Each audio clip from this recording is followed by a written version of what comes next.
ദൈവങ്ങൾ എന്തിനാണ് മൃഗങ്ങളെ വാഹനമായി ഉപയോഗിക്കുന്നത് എന്നറിയാമോ? ഹിന്ദു പുരാണങ്ങളിൽ എല്ലാ ദൈവങ്ങൾക്കും ഒരു ദിവ്യവാഹനം ഉള്ളതായി കാണാം. എന്നാൽ ശക്തരായ ദേവന്മാർക്ക് യാത്ര ചെയ്യാൻ മൃഗങ്ങൾ ആവശ്യമായി വരുന്നത് എന്തുകൊണ്ടാണെന്ന് നിങ്ങൾ എപ്പോഴെങ്കിലും ചിന്തിച്ചിട്ടുണ്ടോ? ഉത്തരം ഗതാഗതത്തിലല്ല, പ്രതീകാത്മകതയിലാണ്. ഓരോ മൃഗവും അത് വഹിക്കുന്ന ദൈവത്തിന്റെ സ്വഭാവവും ശക്തിയും പ്രതിഫലിപ്പിക്കുന്നു. ഉദാഹരണത്തിന്, പരമേശ്വരൻ ശക്തനായ നന്ദി എന്ന കാളയെ വാഹനമായി ഉപയോഗിക്കുന്നു. കാള എന്നത് ശക്തി, ക്ഷമ, ധർമ്മം എന്നിവയെ പ്രതിനിധീകരിക്കുന്നു. ശാന്തനായ വിനാശകനായ ശിവനെപ്പോലെ ദുർഗാദേവി ഒരു സിംഹത്തെയോ കടുവയെയോ വാഹനമായി ഉപയോഗിക്കുന്നു. ഇത് കഠിനമായ ധൈര്യത്തിന്റെ പ്രതീകമാണ്. ദിവ്യമാതാവ് ഭയം, അഹംഭാവം, അന്ധകാരം എന്നിവയെ കീഴടക്കുന്നുവെന്ന് ഇത് കാണിക്കുന്നു. വിഷ്ണു പക്ഷികളുടെ രാജാവായ ഗരുഡൻ മേൽ സഞ്ചരിക്കുന്നു. ഗരുഡന്റെ വേഗതയും മൂർച്ചയുള്ള കാഴ്ചയും എല്ലാം കാണുകയും സംരക്ഷിക്കുകയും ചെയ്യുന്ന സംരക്ഷകൻ എന്ന വിഷ്ണുവിന്റെ റോളുമായി പൊരുത്തപ്പെടുന്നു.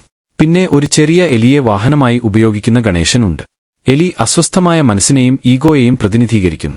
ചെറിയ ആഗ്രഹങ്ങളെപ്പോലും നിയന്ത്രിക്കാൻ ജ്ഞാനത്തിന് കഴിയുമെന്ന് അത് സവാരി ചെയ്യുന്നതിലൂടെ ഗണേശൻ നമുക്ക് കാണിച്ചു തരുന്നു. അറിവിന്റെ ദേവതയായ സരസ്വതിദേവി ഹംസത്തെ വാഹനമായി ഉപയോഗിക്കുന്നു. ഇത് വിവേചനത്തെയും ജ്ഞാനത്തെയും പ്രതിനിധീകരിക്കുന്നു, മിഥ്യയിൽ നിന്ന് സത്യത്തെ വേർതിരിക്കുന്നതിനുള്ള കഴിവ്. ഈ മൃഗങ്ങൾ ക്രമരഹിതമായ തിരഞ്ഞെടുപ്പുകളല്ല, അവ ആത്മീയ രൂപകങ്ങളാണ്. നമ്മുടെ സ്വന്തം ദൈവിക യാത്രയിൽ നാം സ്വീകരിക്കേണ്ട അല്ലെങ്കിൽ മറികടക്കേണ്ട ഗുണങ്ങളെ പ്രതിനിധീകരിക്കുന്നു. ഈ മൃഗങ്ങളെ സവാരി ചെയ്യുന്ന ദൈവങ്ങൾ നമ്മെ ഓർമ്മിപ്പിക്കുന്നത് സ്വയം ദൈവികനാകാൻ നാം ഭയം, അഹംഭാവം, ആഗ്രഹം, അജ്ഞത എന്നിവയ്ക്ക് മുകളിൽ കയറണം. അതിനാൽ അടുത്ത തവണ നിങ്ങൾ ഒരു മൃഗത്തോടൊപ്പം ഒരു ദേവതയെ കാണുമ്പോൾ നിങ്ങൾക്കും ഒരു വഴി കാണിക്കുന്നുവെന്ന് അറിയുക. കഥകളിലൂടെയും ചിത്രങ്ങളിലൂടെയും പുരാതന ജ്ഞാനത്തിലൂടെയും പറയപ്പെടുന്ന ആന്തരിക വളർച്ചയ്ക്കുള്ള പ്രതീകാത്മക വഴികാട്ടി.